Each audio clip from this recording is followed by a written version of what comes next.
फ़ौज से रिटायर ना होते और इमरान खान की हुकूमत चलती रहती और जनरल फैज़ जो हैं वो अल्टीमेटली अपने मंसूबे के मुताबिक आर्मी चीफ बन जाते, तो इसका पाकिस्तान को बहुत नुकसान होना था, इसका इमरान खान को भी नुकसान होना था। और अल्टीमेटली मैं समझता हूँ कि इस वक्त इमरान खान जिन हालात से और जिस दौर से गुज़र रहे हैं उसमें भी उनके लिए काफ़ी मुश्किलात हैं। लेकिन अगर जनरल फैज़ का जो असल मंसूबा था पाकिस्तान में सदारती निज़ाम नाफिज करने का, जिसमें कि उन्होंने इमरान खान को भी फ़ारग कर देना था, तो अगर वो मंसूबा कामयाब हो जाता तो इमरान खान ने तो फ़ारग होना ही था, लेकिन पाकिस्तान में जमहूरियत को और पाकिस्तान को बतौर एक स्टेट बहुत नुकसान होता। तो उससे पाकिस्तान भी बच गया और उससे इमरान खान भी बच गए हैं। मैं थोड़ा सा आपको बताना चाहता हूँ कि ये जो जनरल फैज़ साहब हैं, इनके बारे में हमने कब सुनना शुरू किया कि जी ये बड़े ही एक एम्बिशियस किस्म के इंसान हैं और सियासत में बड़ी खुल्लम खुला मुदाखलत करते हैं। जब जनरल कमर जावेद बाजवा जो हैं वो आर्मी चीफ बने नवाज शरीफ साहब की मेहरबानी से, तो कुछ ही अरसे के बाद जो जनरल बाजवा के ससुर हैं, father in law, major general retired Ejaz Amjad, उन्होंने जनरल फैज़ को ISI का DGC लगवा दिया। और जब ये DGC लग गए 2017 में, तो उसके बाद इन्होंने सियासत में खुल्लम खुला मुदाखलत शुरू कर दी। फिर आपको याद है कि उस वक्त नवाज शरीफ साहब जो हैं उनको एक सुप्रीम कोर्ट के फैसले के ज़रिए डिसक्वालीफाई कर दिया गया। फिर शाहिद खाकान अब्बासी साहब जो हैं वो प्राइम मिनिस्टर बन गए। और ये जो जनरल फैज़ साहब हैं ये बड़े अहम थे पॉलिटिक्स में भी, और बिहाइंड द सीन जो जोड़ तोड़ होता था उसमें भी बड़े अहम थे, लेकिन थे ज़रा जूनियर, काफ़ी जूनियर थे। तो उसके बाद 2018 का जब इलेक्शन करीब आया, तो उस वक्त जनरल बाजवा ने और जनरल फैज़ ने मिलकर कोशिश की कि शहबाज शरीफ साहब को उनके भाई नवाज शरीफ से तोड़ा जाए।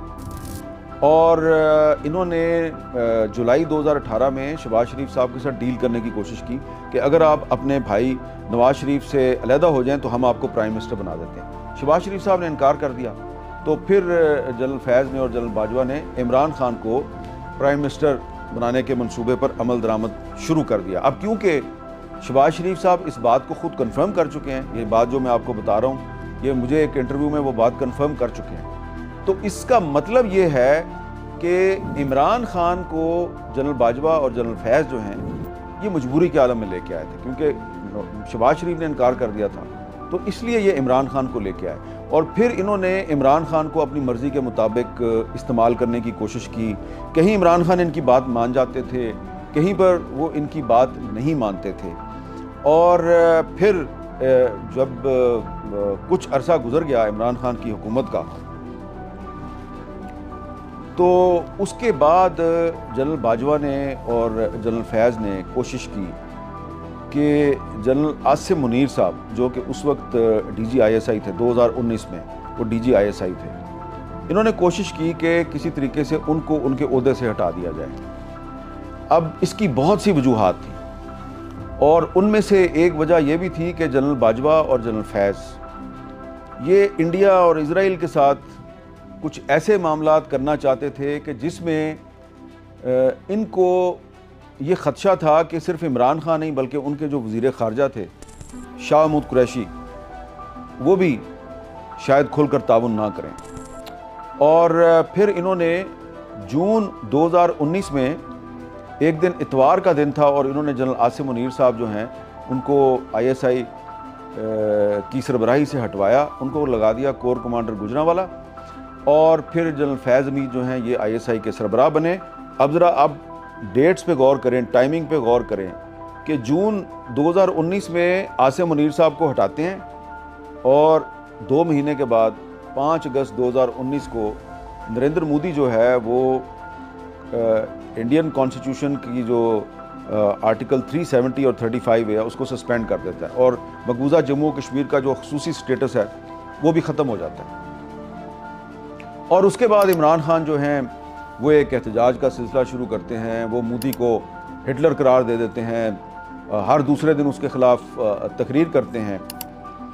तो ये जो मामला था, इस एक तरफ इमरान खान ये काम कर रहे थे और दूसरी तरफ बाजवा साहब जनरल फैज़ के ज़रिए उन्होंने एक बैक चैनल खोला हुआ था। अजीत डोवल, भारत के नेशनल सिक्योरिटी एडवाइज़र, उनके साथ एक बैक चैनल खोला हुआ था। उसमें बहुत सी चीज़ें चल रही थी और उनकी मैं तफसील में नहीं जाता, लेकिन जो जनरल फैज़ थे और जनरल बाजवा वो इमरान खान को इस्तेमाल करने की कोशिश कर रहे थे। और इमरान खान जो हैं वो जब उन्होंने रियलाइज़ किया कि जनरल बाजवा जो हैं वो बहुत एम्बिशियस हैं और वो कभी उनको कहते हैं कि जी पंजाब का चीफ मिनिस्टर हटा दो, कभी उनको कहते हैं जी कि आपका फॉरेन मिनिस्टर ठीक नहीं है, कभी उनको कहते हैं जी कि आपका फ़लाँ वज़ीर ठीक नहीं है। तो उसके बाद आहिस्ता आहिस्ता जनरल फैज़ ने भी इमरान खान के कान भरने शुरू किए और जनरल फैज़ थे जिन्होंने बाजवा और इमरान खान के दरमियान काफ़ी सारी गलत फहमियाँ पैदा कर दी। अब फैज़ साहब ये क्यों कर रहे थे? ये फैज़ साहब इसलिए कर रहे थे कि वो ख़ुद आर्मी चीफ बनना चाहते थे, लेकिन वो बड़े जूनियर थे। तो अब क्या करते? तो उन्होंने एक स्कीम बनाई, एक मंसूबा बनाया कि किसी तरीके से जनरल बाजवा और इमरान खान जो हैं उनके दरमियान मामला तय करवा के बाजवा साहब को एक्सटेंशन दिलवाई जाए।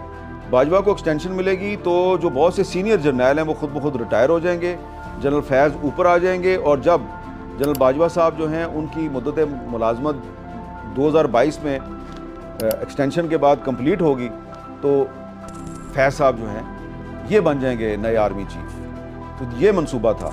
तो इस मंसूबे के तहत 2019 में जनरल फैज़ ने पीपल्स पार्टी, मुस्लिम लीग नून और पाकिस्तान तहरीक इंसाफ, इन तीनों पार्टियों को इस्तेमाल करके जनरल बाजवा को एक्सटेंशन दिलवाई। जनरल बाजवा को एक्सटेंशन दिलवाने का जो असल मकसद था वो ये था कि अल्टीमेटली जनरल फैज़ खुद सीनियर बनकर आर्मी चीफ बनना चाहते थे। और फिर जब जनरल फैज़ जो हैं उन्होंने देखा कि अब जनरल बाजवा साहब की रिटायरमेंट करीब आ रही है, तो उसके बाद उन्होंने इमरान खान को उनके बारे में थोड़ा सा पॉइज़न करना शुरू किया।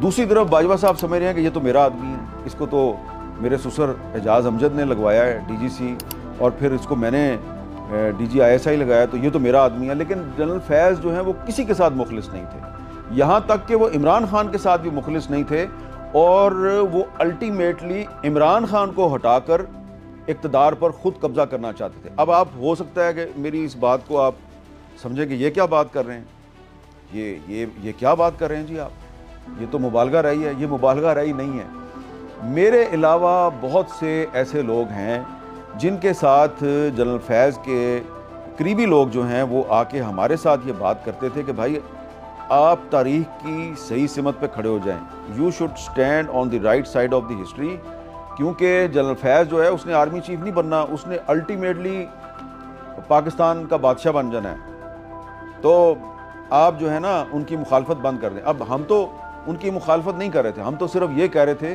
कि वो सियासत में मुदाखलत ना करें। अब एक वाक़या हुआ था, आपको याद है, उन दिनों में बहुत से जो सहाफ़ी हैं, एंकर्स हैं, उनको तंग किया जा रहा था, उनकी सोशल मीडिया पे ट्रोलिंग हो रही थी।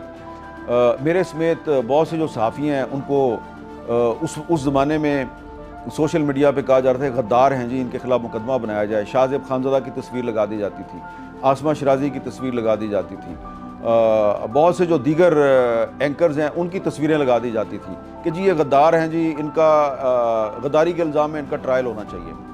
अच्छा, इसमें हुकूमत के लोग भी शामिल थे, इसमें जो तहरीक इंसाफ का सोशल मीडिया है वो भी शामिल था, बहुत से लोग शामिल थे। तो जनरल फैज़ जो हैं वो एक तरफ सहाफ़ियों को सहाफ़ियों के ख़िलाफ़ इस्तेमाल कर रहे थे, सियासतदानों को सियासतदानों के ख़िलाफ़ इस्तेमाल कर रहे थे, जजों को जजों के ख़िलाफ़ इस्तेमाल कर रहे थे, और वो अपने मुफादात की तकमील के लिए वो अपनी ही फ़ौज की जो कुछ अहम शख्सियात हैं, अहम अफसर हैं, उनकी भी करैक्टर असैसिनेशन कर रहे थे। उन्होंने फ़ौज के कुछ जो सर्विंग अफसरान थे, मैं उनके नाम नहीं लेता, उन पर करप्शन के झूठे इल्ज़ामात लगा के तो उनके ख़िलाफ़ भी कंपेन शुरू की, यानी कि वो फ़ौज के अंदर भी रखना डाल रहे थे। अच्छा, एक और मैं आपको अहम बात बताऊं कि जनरल फैज़ साहब जो हैं, ये जो नवाज़ शरीफ साहब को एक इस्लामाबाद हाई कोर्ट के फ़ैसले के बाद और फिर कैबिनेट की मंजूरी के बाद इलाज के लिए पाकिस्तान से बाहर भेजा गया था, हमारा तो उस वक्त ये ख्याल था कि ये कोर्ट ने कहा कि जी 3-4 हफ्ते के बाद ये वापस आ जाएंगे, तो हमारा ख्याल था ये वापस आ जाएंगे। लेकिन जब नवाज शरीफ साहब चले गए और उस फैसले पे कुछ तनकीद शुरू हुई, तो उस वक्त इस्लामाबाद हाई कोर्ट ने एक कंटेम्प्ट ऑफ कोर्ट का नोटिस लिया और मेरे समेत कुछ एंकर्स जो हैं उनको कंटेम्प्ट ऑफ कोर्ट में बुला लिया। वो जब हेयरिंग शुरू हुई तो पता चला कि इसके पीछे तो जनरल फैज़ है, और ये जो नवाज